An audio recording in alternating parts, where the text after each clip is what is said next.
मधुबन के बाबा, मधुबन के बाबा मुरली वाले, आपका क्या कहना, आपका क्या कहना। ओम शांति। आज 2 जून 2026 के साकार मधुर महावाक्य हैं। आज मीठे मीठे बाप दादा बोले, मीठे बच्चे, तुम हो रूहानी पंडे, तुम्हें ग्रस्त व्यवहार संभालते हुए कमल फूल समान बन याद की यात्रा करनी और करानी है। बाबा ने कहा, मीठे बच्चे, तुम हो रूहानी पंडे, तुम्हें ग्रस्त व्यवहार संभालते हुए कमल फूल समान बन याद की यात्रा करनी और करानी है। बाबा ने आज प्रश्न पूछा है कि बाप बच्चों का कौन सा श्रृंगार करते हैं और किस श्रृंगार के लिए मना करते हैं। तो उत्तर में बाबा कहते, मीठे बच्चे, मैं तुम्हारा रूहानी श्रृंगार करने आया हूँ। तुम कभी भी जिस्मानी श्रृंगार नहीं करना। तुम बैगर हो, तुम्हें फैशन का शौक नहीं होना चाहिए। दुनिया बहुत खराब है, इसलिए ज़रा भी शरीर का फैशन नहीं करो। मुरली का गीत है, आखिर वह दिन आया आज। ओम शांति। बेहद का बाप बैठ बेहद के बच्चों को समझाते हैं। बेहद माना कोई हद नहीं। कितने ढेर बच्चे हैं। इतने बेशुमार बच्चों का एक ही बाप है जिसको रचयिता कहा जाता है। वह है हद के बाबाएं और ये है बेहद के रूहों का बाप। वह है हद के जिस्मानी बाप और यह है बेहद के रूहों का एक ही बाप, जिसको भक्ति मार्ग में सब रूहें याद करती हैं। तुम बच्चे जानते हो कि भक्ति मार्ग भी है और साथ साथ रावण राज्य भी है। अब मनुष्य पुकारते हैं कि हमको रावण राज्य से राम राज्य में ले जाओ। बाप समझाते हैं कि देखो, देवी देवता जो भारत के मालिक थे अब नहीं है। वह कौन थे यह भी अब तुम जानते हो। हम ही सतयुगी सूर्यवंशी घराने के मालिक थे। राजा रानी तो होते हैं ना। तो तुम बच्चों को अब स्मृति आई है कि बाबा आया हुआ है हम बच्चों को राज्य भाग्य का वर्षा देने, विश्व का मालिक बनाने। बाप कहते हैं अब सब भक्ति मार्ग में है। भक्ति मार्ग को ही रावण राज्य कहा जाता है। ज्ञान मार्ग सिर्फ एक ही बाप ही सिखाते हैं तुम बच्चों को, और उस बेहद के बाप को भक्ति मार्ग में सब याद करते हैं। अभी तुमको 21 जन्म के लिए ज्ञान की राजधानी मिलती है और फिर आधा कल्प तुम पुकारेंगे ही नहीं। हाय राम, हाय प्रभु कहने की दरकार ही नहीं रहेगी। हाय राम तब करते हैं जब दुखी होते हैं। तुमको वहाँ दुख होता ही नहीं। अभी तुम जानते हो कि यह भी खेल बना हुआ है। आधा कल्प है ज्ञान का दिन और आधा कल्प है भक्ति की रात। भक्ति हमको नीचे उतारती है और तुम बच्चों की बुद्धि में सीढ़ी का नॉलेज जरूर चाहिए। बाप समझाते हैं कि यह 84 जन्मों का चक्र है। इस चक्र को जानने से तुम चक्रवर्ती राजा बनेंगे। इसलिए बाबा चित्र भी बनवा रहे हैं जिससे सिद्ध हो कि हम इस चक्र को जानने से 21 जन्म के लिए राज्य भाग्य लेते हैं। अभी तुम बहुत हो गए हो। बड़ी रूहानी शक्ति सेना बनी है। तुम सब पंडे हो। बाबा भी पंडा है। उनको कहा जाता है गाइड। पंडा अक्षर शुभ है। यात्रा पर ले जाने वाले पंडे होते हैं और यात्री जाते हैं तो उनको एक गाइड मिलता है कि इनको ये सब दिखाओ।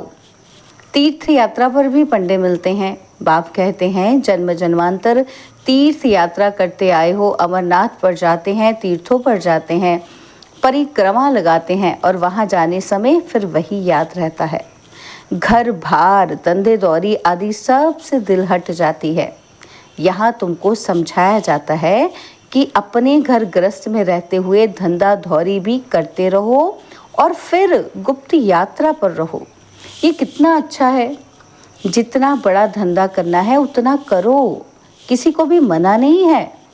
भल अपनी राजाई भी संभालो। राजा जनक को भी सेकंड में जीवन मुक्ति मिली।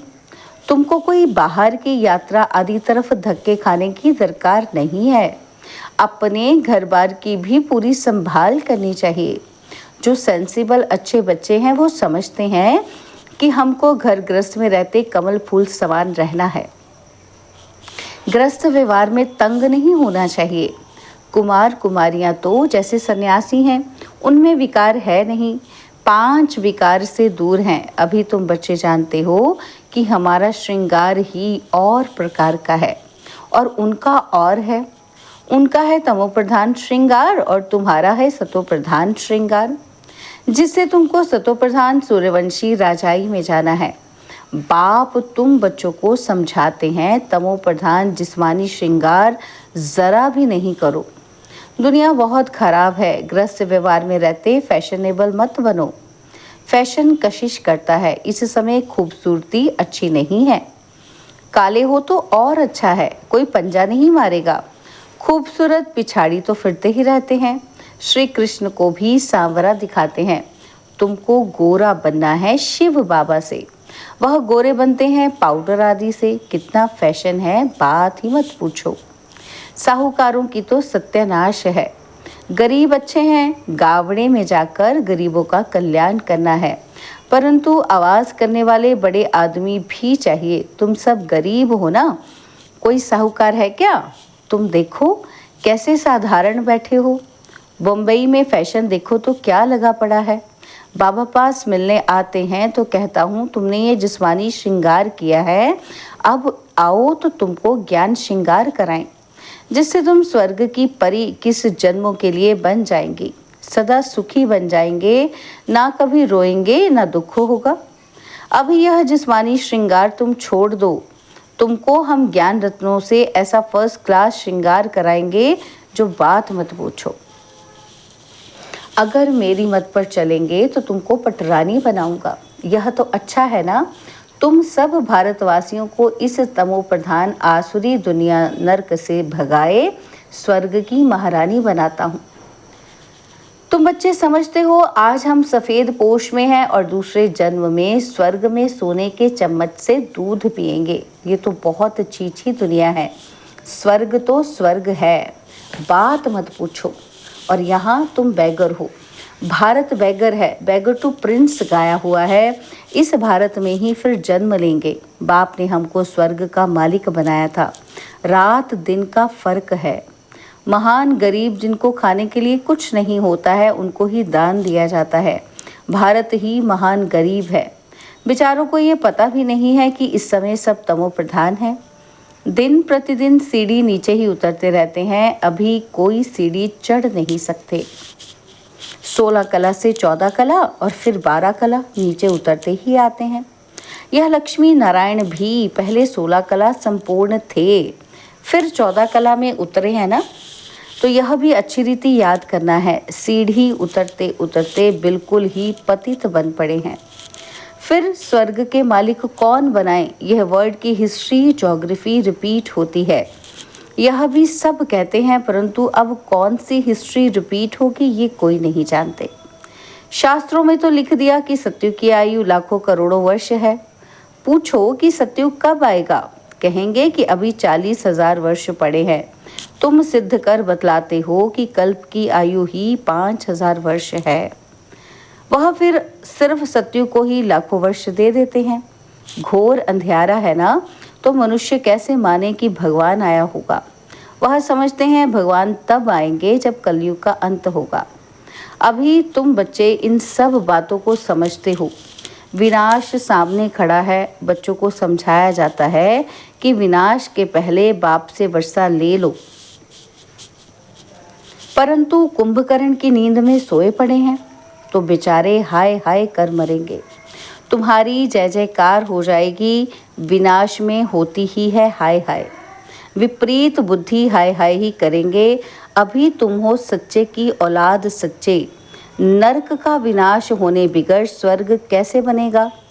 तुम कहेंगे ये तो महाभारत लड़ाई है, उनसे ही स्वर्ग के द्वार खुलने हैं। मनुष्य तो कुछ नहीं जानते हैं। तुम्हारी बुद्धि में है कि हमको अभी दैवी स्वराज्य का माखन मिलता है। वह आपस में लड़ते रहेंगे। हैं वह भी मनुष्य और तुम भी मनुष्य, परंतु वह है आसुरी संप्रदाय और तुम हो दैवी संप्रदाय। बाप बच्चों को सम्मुख समझाते हैं। तुम बच्चों के अंदर में खुशी रहती है। अनेक बार तुमने ऐसी राजधानी ली है जैसे अभी तुम ले रहे हो। वह आपस में दो बिल्ले लड़ते हैं और माखन तुमको मिलता है, सारे विश्व की बादशाही का। तुम यहाँ आते ही हो विश्व का मालिक बनने। तुम जानते हो कि हम बाबा से योग लगाए कर्मातीत अवस्था को पाएंगे। वह आपस में लड़ेंगे और हम विश्व की बादशाही पा ही लेंगे। यह तो कॉमन बात है। वह बाहुबल वाले विश्व की बादशाही ले न सके और तुम योग बल से विश्व के मालिक बनते हो।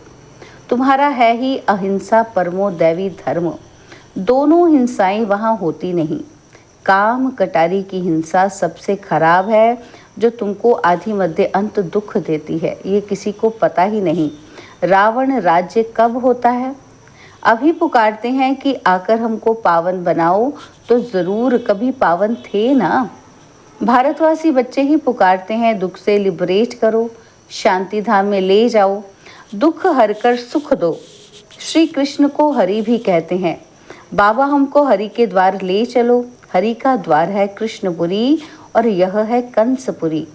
यह कंसपुरी हमको पसंद नहीं है। माया मच्छंदर का खेल दिखाते हैं। यह तो तुम जानते हो कि रावण का राज्य द्वापर से शुरू होता है। देवताएं जो पावन थे वह पतित होने शुरू होते हैं। इसकी भी निशानियां जगन्नाथपुरी में है। दुनिया में बड़ा गंद लगा हुआ है। अब हम तो उन सब बातों से निकल परिस्तान में जाते हैं। इसमें बड़ी हिम्मत महावीर बना चाहिए। बाबा का बनकर पतित थोड़े बनना है। वह समझते हैं कि स्त्री पुरुष इकट्ठे रहें और आग ना लगे, ये हो नहीं सकता।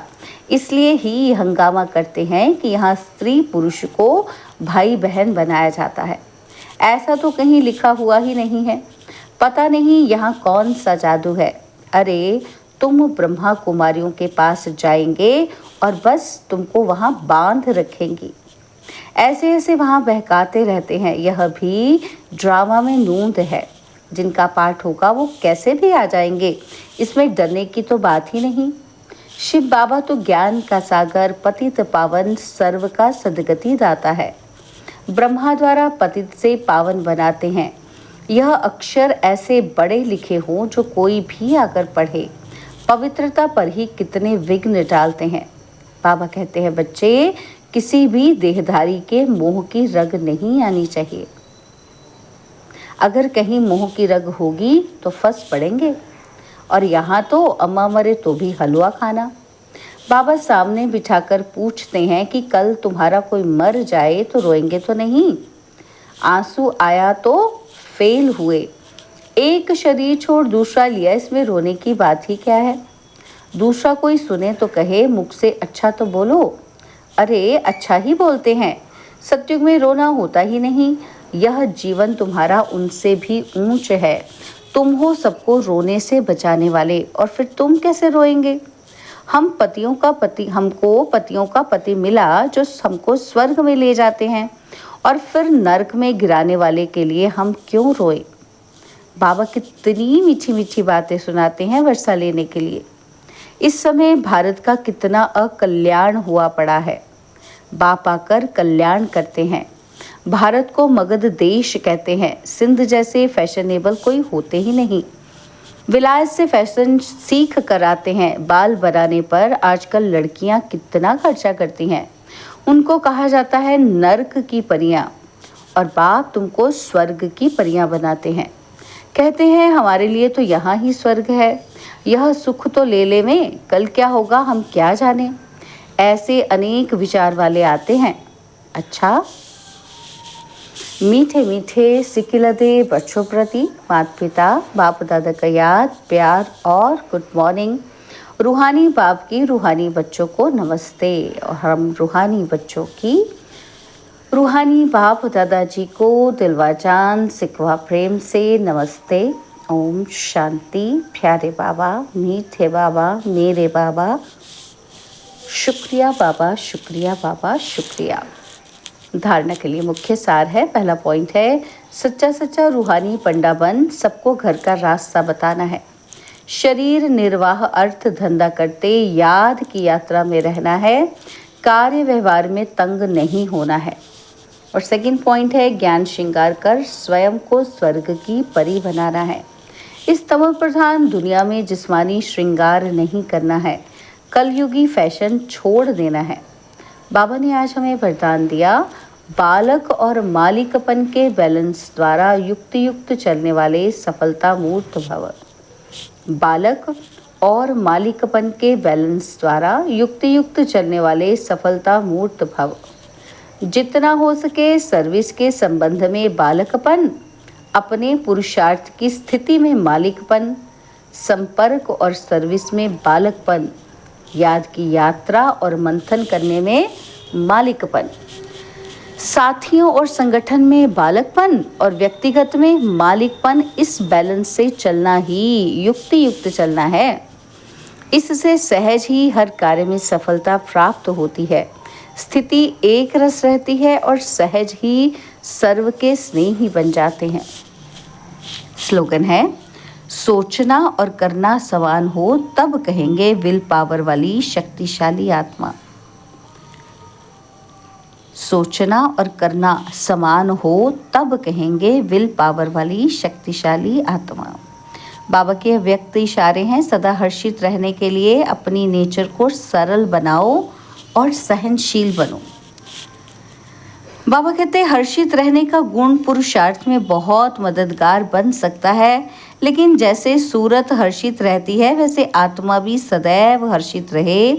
इस नेचुरल गुण को आत्मा में लाना है। सदा हर्षित रहेंगे तो फिर माया की कोई आकर्षण आकर्षित नहीं करेगी, यह बाप की गारंटी है। लेकिन सदा हर्षित रहने के लिए अपनी रूहानी शान में रहना और सहनशील बन साक्षी दृष्टा हो माया के खेल को देखना। अच्छा, ओम शांति।